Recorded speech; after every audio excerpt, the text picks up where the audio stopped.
tudo bem? André Ferreira. Vamos continuar aqui a nossa série de blockchain rudimentar. No começo da série, eu tentei dar uma simplificada em todo o processo para não ficar tão massivo assim de entendimento e tal, não sei o quê. Só que agora eu tô pensando em deixar esse projeto, né, um pouco mais próximo do que é a realidade de fato de uma blockchain como a do Bitcoin. Então, por isso, a primeira coisa que eu estou fazendo aqui de alteração, né, eu comecei a fazer essa alteração e a gente vai começar nesse vídeo e a gente vai continuar num próximo vídeo. No começo, a gente fez o projeto de forma que ficou centralizado, né? Por quê? Porque a geração de bloco ela foi feita pelo server, né? E o server gerava esse bloco e esse bloco era enviado, né? Era mandado para uma fila e aí os mineradores iam lá, pegavam esse bloco e começavam a processar. Só que na prática, tá? Se você for pegar o caso de uma blockchain de verdade, não é dessa forma que é feito 100%. O bloco ele é gerado de fato por um full node, né? Mas esse bloco ele não tem um hash ou um nonce para ser processado. Ele tem apenas um cabeçalho de informações e essas informações elas são passadas para todos os mineradores e a prova de trabalho ela é feita, né, baseado numa dificuldade. Então a gente começou a fazer justamente a alteração de dificuldade, colocar a parte de dificuldade, né? O que é a dificuldade na prática, tá? O nosso cabeçalho ele muda um pouco, tá? Eu vou mostrar aqui para vocês. A primeira alteração que eu fiz foi no bloco Gênesis, obviamente, né?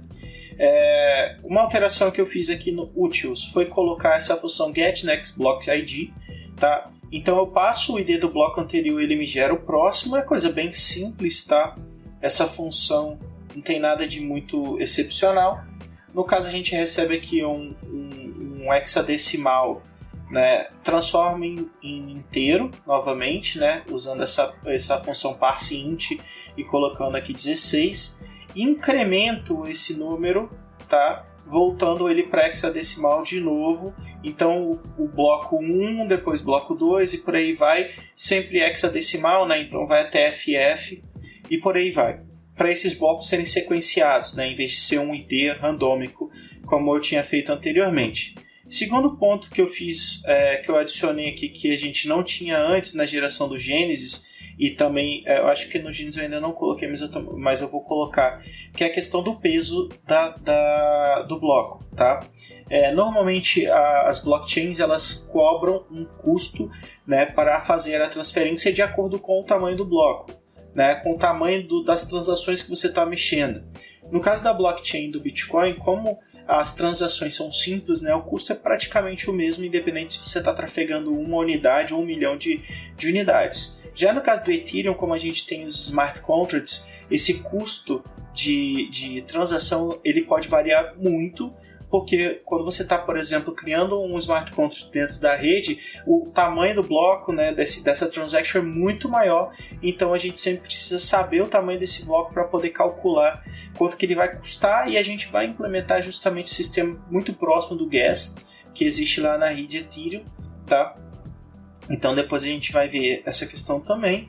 Mas voltando aqui no código do Gênesis, aqui antes a gente gerava um ID aleatório, agora a gente está usando um ID sequencial. Como a gente está partindo do bloco semente do zero, né? Eu estou fazendo a geração do next block a partir do zero, né? Então ele vai gerar o 1, depois o 2 e por aí vai. Uma outra modificação que eu fiz é nessa função chamada createHash, né? Que eu poderia colocar ela como um miner também, que é basicamente o que o código do createHash está fazendo agora, é fazer uma mineração. Então perceba o que foi feito de modificação aqui. O header não tem mais um nonce nem um hash, tá? Então eu preciso justamente criar, incrementando esse hash, e esse hash ele precisa ser menor, tá, do que um target. O que é isso, né? É um algoritmo um pouco mais complicado, por isso que eu não queria passar ele logo de cara. Então a primeira coisa que eu preciso saber é o seguinte: qual é o objetivo, qual é o target que precisa ser alcançado? Para fazer esse cálculo de target, eu estou usando o próprio algoritmo do Bitcoin, tá? Só que eu tirei algumas coisas ali para tornar ele mais simples, senão ele vai ficar muito longo também para poder ser calculado. Então, basicamente, o que eu faço aqui é criar, né, pegar o cabeçalho inteiro do bloco, tá? Eu vejo quantos bytes ele tem, né, usando essa função aqui, JSON Stringify. Eu vou até dar uma aumentada aqui. Então, aqui eu pego o cabeçalho da requisição do bloco, né, no caso, e eu passo aqui eu passo dentro desse JSON Stringify e eu vejo quantos caracteres tem dentro desse concatenado aí, né, de informações. E aí eu transformo isso daqui num hexadecimal. Aliás, minto. Eu estou colocando aqui um 0x na frente, né? Real, eu nem precisaria disso, para ser muito sincero. Se eu tô olhando aqui, como eu peguei o código lá do Bitcoin, eu acabei não tomando muito cuidado com relação a... Eu poderia fazer simplesmente isso aqui, tá? Não precisaria fazer como estava antes. Ok. Então aqui é a quantidade de bits que tem. No caso, não lembro direito se eu preciso colocar vezes 8 ali, igual o auto Copilot colocou, mas beleza. Aqui eu estou só multiplicando esse bytes pela dificuldade. No código, eu estou pegando aqui um minerador de Bitcoin para poder dar uma olhada como é que é o código. Ó. Perceba que aqui como ele faz. Ele pega a quantidade de bytes, tá, desse bloco, tá vendo? E aí ele vai fazer um exponencial, né, para poder aumentar a dificuldade ou diminuir a dificuldade de acordo com a necessidade, tá? E aí ele faz esse cálculo aqui para fazer o target, para conseguir o target desse bloco. A dificuldade ela vai servir como uma forma de você aumentar ou diminuir a quantidade.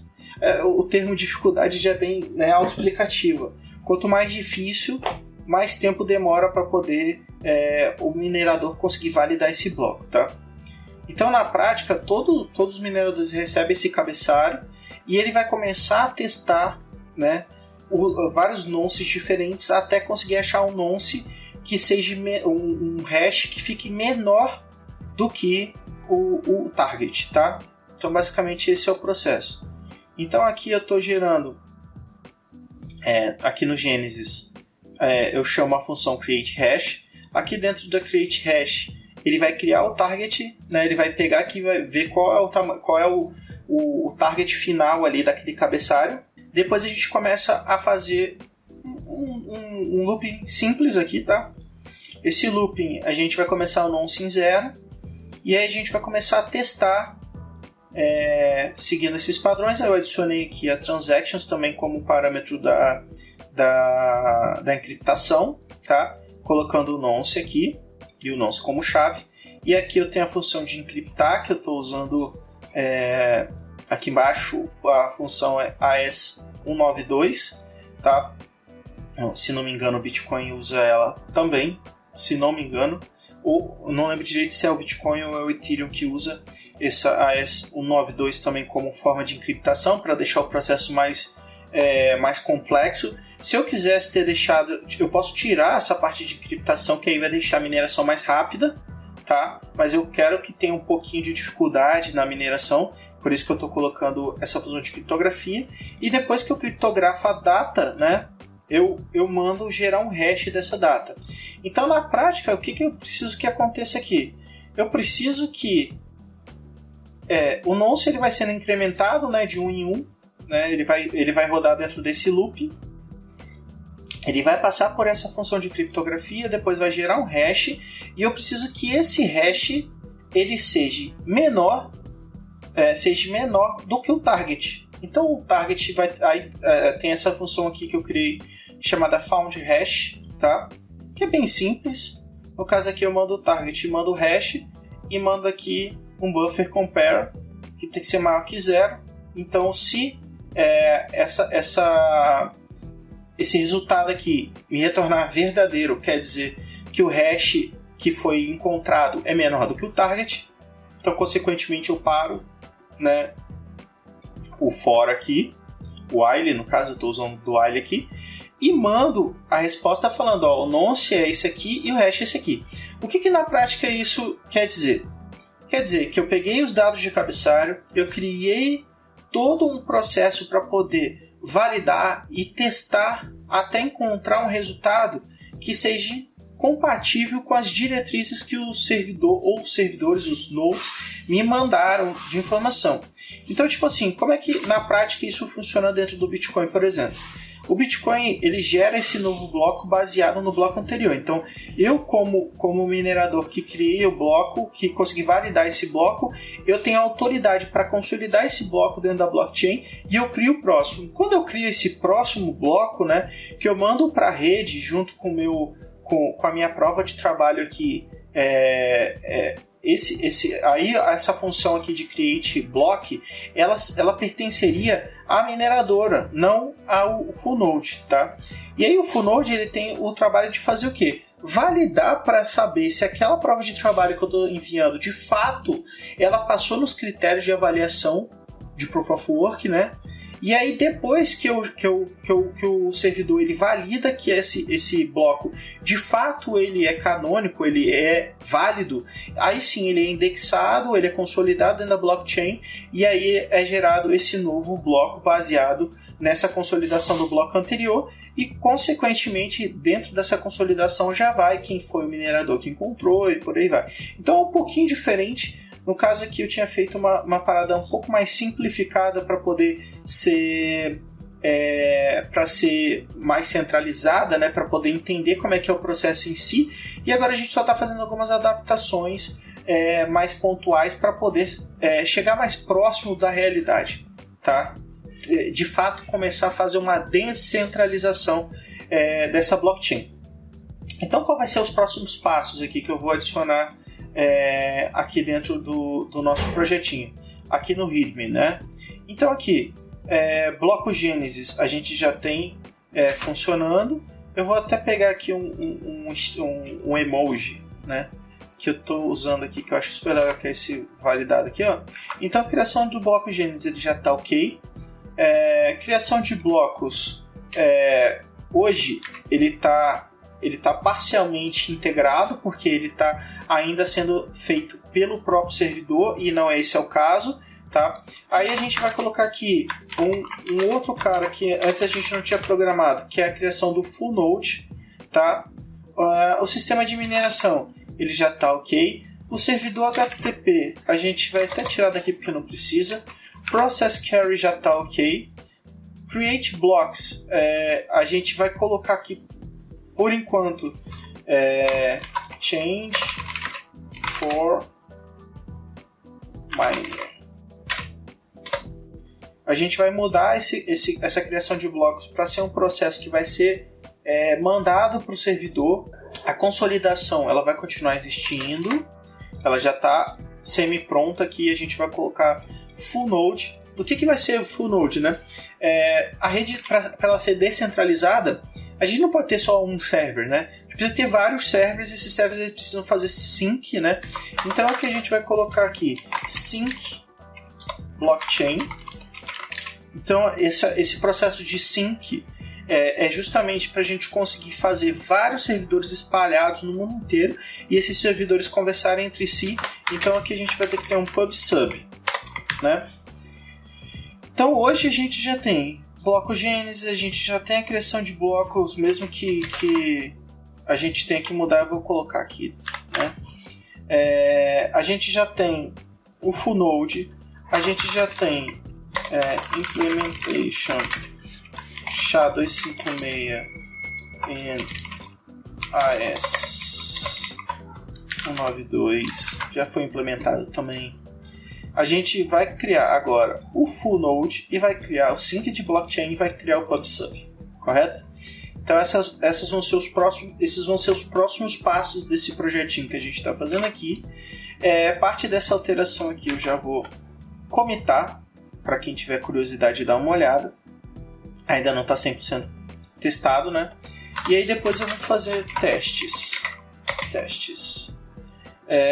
Eu vou colocar alguns testes para a gente conseguir ver a saúde desse código aqui, que é uma coisa que a gente não tem feito, né? Então, novamente, eu preciso modificar aqui agora a parte de mineração, né? O cliente de mineração. Uma outra modificação que eu já fiz, né? É que eu tirei aquele .tx e coloquei só transactions, né? Eu estava com a minha cabeça muito acelerada naquele momento e acabei misturando as coisas e tal. A consolidação ela pode só ficar com transaction, não precisa ser tx.transaction e tal, enfim.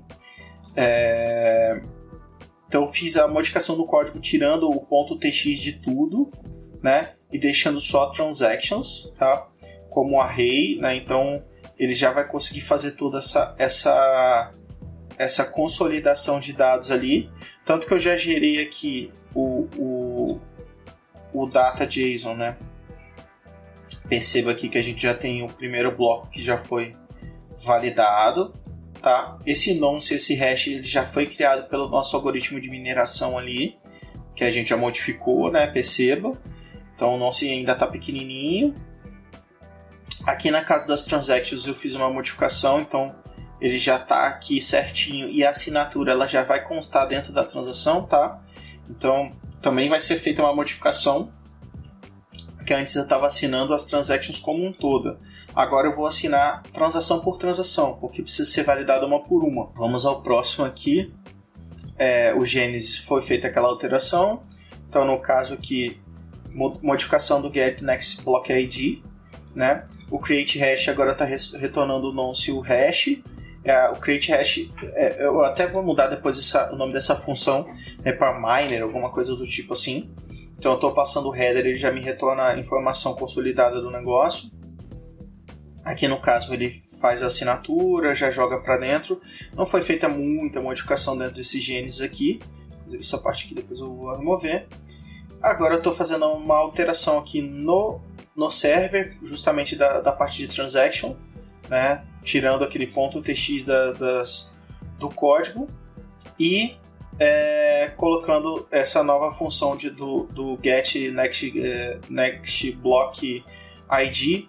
E aqui tem essa função que é para a gente conseguir colocar também o tamanho do bloco, né? Antes não tinha essa informação, agora a gente vai passar a ter. Então toda vez que for criado um novo bloco ele vai ter um tamanho, tá? Inclusive a gente consegue ver aqui dentro de state, né? Esse aqui é um novo bloco criado, então vamos ver aqui como é que está o estado da aplicação. O último bloco minerado é o bloco 1, né? Aqui está o hash, o nonce dele, e aqui está a primeira transaction, que é a transaction do Genesis, né? E aqui o próximo bloco é o bloco 2 que o servidor criou, né? Fazendo o link ao bloco 1, o timestamp, as transactions já em formato de array, a dificuldade desse bloco e o tamanho dele, né? Qual o tamanho total desse bloco aqui, no caso seria 84 bytes, né? Então essa informação aqui é o que é passada para os mineradores. Então perceba, a gente não tem nenhum tipo de informação aqui que não possa ser pública, e essa informação ela precisa ser validada e ser enviada pelo minerador. Então como é que acontece esse processo no caso do Ethereum, do Bitcoin, né? Essa informação de cabeçalho ela é enviada para os mineradores no mundo inteiro recebem isso via PubSub, tá? Pode ser por WebSocket ou qualquer outra forma, HTTP e pá. Ele recebendo essa informação, ele começa a fazer o processamento daquele nonce, né? Ele vai testando e ele vai usar essa dificuldade como parâmetro para saber se ele já chegou a um resultado ou não.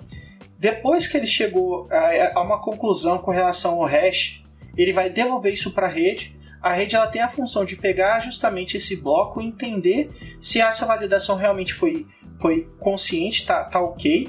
E aí os full nodes eles têm lá como é que tá a dificuldade da rede, né? Essa dificuldade ela vai variar de acordo com a quantidade de nós que a gente tem na rede que estão validando essas transações. Então quanto mais mineradores tiver dentro da rede, maior a dificuldade, tá? Essa dificuldade ela vai aumentando dentro do script full node. Então a gente vai chegar aqui ao ponto que é o seguinte: quando a gente for fazer o full node dessa brincadeira, a gente vai ter possibilidade de fazer conexão WebSocket, né? Eu vou utilizar o WebSocket para isso.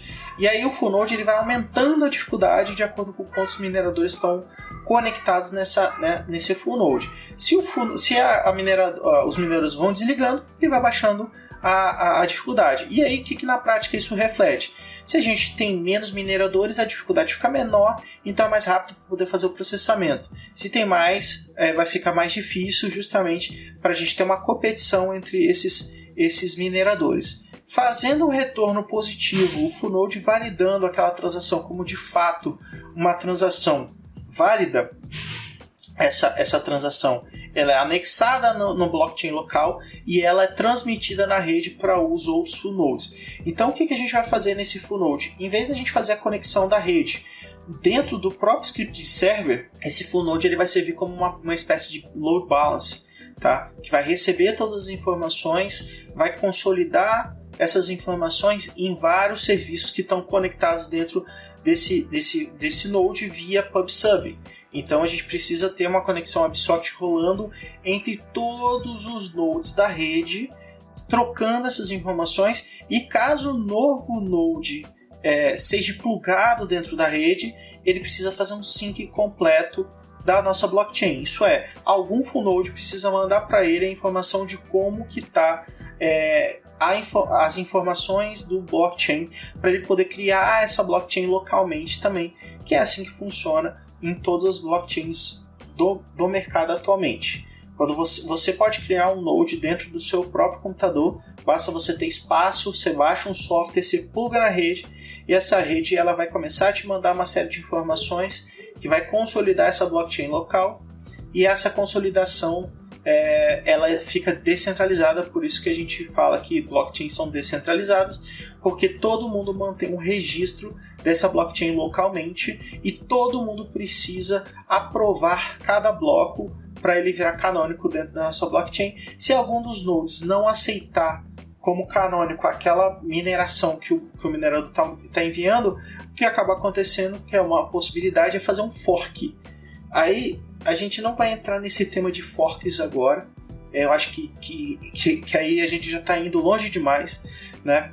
Depois que a gente fizer toda a implementação aqui de um full node, de um sync de blockchain, um PubSub e criar os testes unitários, esse para mim está sendo a finalização desse projeto do blockchain rudimentar, tá?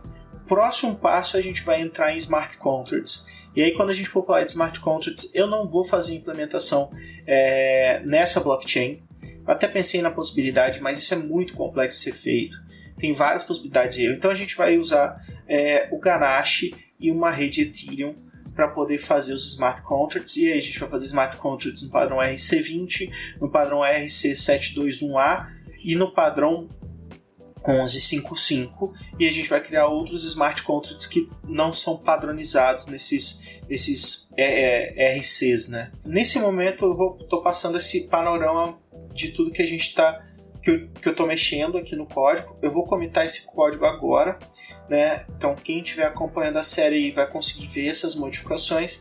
Quem tiver curiosidade, dá uma olhada lá mais a fundo, olha como é que está sendo feita essa implementação. Se você está gostando dessa série de blockchain, deixa seu like aí, compartilha com os amigos. Está sendo bem interessante esse desenvolvimento aqui, né? Por mais que eu já tenha brincado com esse negócio no passado, agora está sendo uma parada mais sólida, né?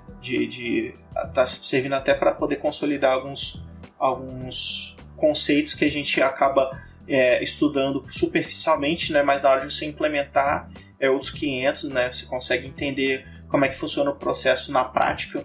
Enfim, mas espero que esteja ajudando vocês a ter um entendimento sólido de como é que é a funcionalidade de uma blockchain.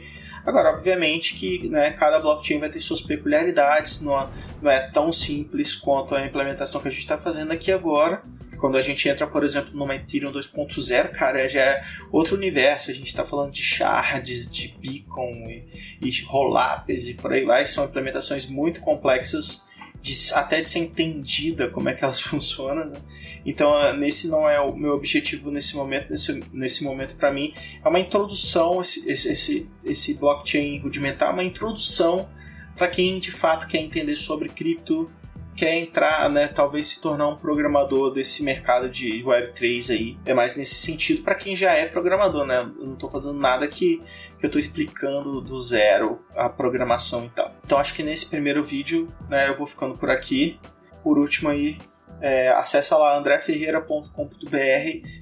Eu tenho postado frequentemente conteúdo sobre Web3, blockchain. Também vou deixar linkado aqui na descrição para vocês darem uma olhada lá nos conteúdos. E é isso. Valeu, até mais.